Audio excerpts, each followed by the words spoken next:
This video will walk us through a goods receipt PO using a batch tracked item in Agility 360 using SAP Business One. Today we are using SAP Business One version 10.0. This is a purchase order here for a batch tracked item.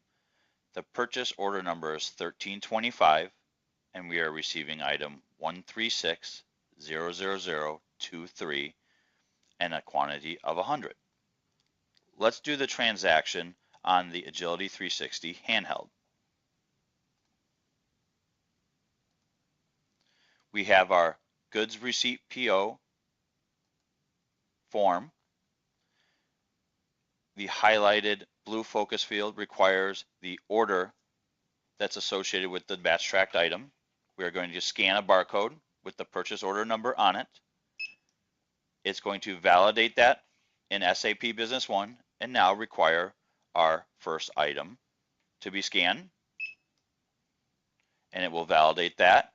It will put that in the default bin that I have set up in configuration. And now it is requiring a batch number. I can manually type in the batch. I do have the batch number barcoded today, and I will scan that barcode.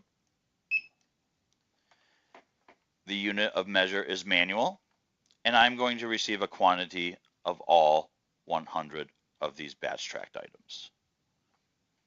We will save it and then post the transaction, and it will print out labels, and using our design tools we can modify the labels to include the batch number in a barcode on there. Let's go back out and take a look at SAP Business One. Let's refresh our purchase order. Notice that the status is now closed. If we are to do a relationship map of that purchase order, we can see we've created a goods receipt PO for that item that's batch tracked. Now we have received a batch tracked item into SAP Business One.